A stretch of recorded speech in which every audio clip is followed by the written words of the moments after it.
আসসালামু আলাইকুম ওয়া রাহমাতুল্লাহি ওয়া বারাকাতুহু। আজকে হাদিসে বর্ণিত এমন কয়েকটা অসাধারণ কথা আমরা হাদিস থেকে বলবো যে আপনি যদি জীবনে এই চারটি জিনিস এমন আছে যে চারটি জিনিস যদি জীবনে আপনি অর্জন করতে পারেন, এই পৃথিবীতে আপনার আর কিছু না হলেও চলবে।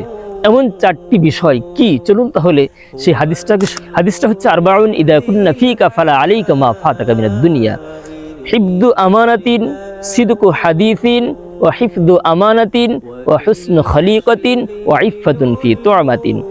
আল্লাহ রাসূল সাল্লাল্লাহু আলাইহি ওয়াসাল্লাম বললেন যে এক নম্বর হচ্ছে সিদকু হাদিসিন, কথা যা বলবা সত্য বলবা। আমরা কথাই বলি, যাহা বলিব সত্য বলিব, মিথ্যা বলিব না।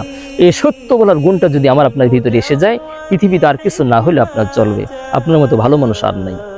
দ্বিতীয় নাম্বার হচ্ছে ওয়া হিফজু আমানাতিন,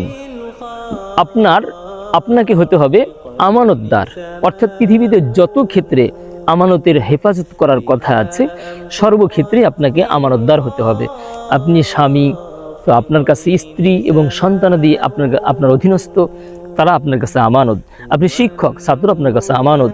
আপনি মিল ইন্ডাস্ট্রিজ ফ্যাক্টরির কোনো না কোনো জিএম পিএম বড় দায়িত্বশীল, বাকি যারা আছে সবাই আপনার কাছে আমানত। এভাবেই পৃথিবীতে যদি কোনো দেশের কেউ শাসক হয়, বাকি প্রজাবর্গ তার কাছে আমানত। এভাবেই করে আপনি যদি আমানতের হেফাজত করতে পারেন এবং এই গুণটা যদি আপনার ভিতরে এসে যায়, পৃথিবীতে আপনার থেকে ভালো মানুষ আর নেই।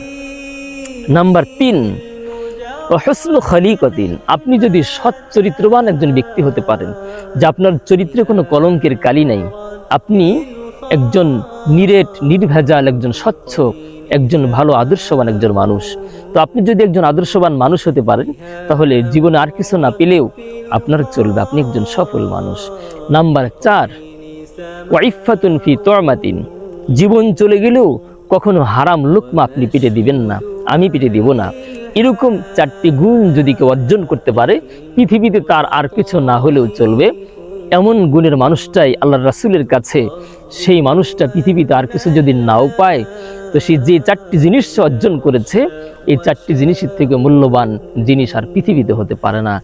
তো এই যে চারটি কথা আমরা শুনলাম, এই কথাগুলি আমরা বাস্তব জীবনে অর্জন করবার জন্য যথাসাধ্য সংগ্রাম করে হলেও এই চারটি জিনিস আপনার আমার জীবনে একান্তই অপরিহার্য, এই চারটি গুণ অর্জন করার। আল্লাহ আমাদেরকে চারটি সিফাতে, এই চারটি গুণে গুণান্বিত হওয়ার তৌফিক দান করেন।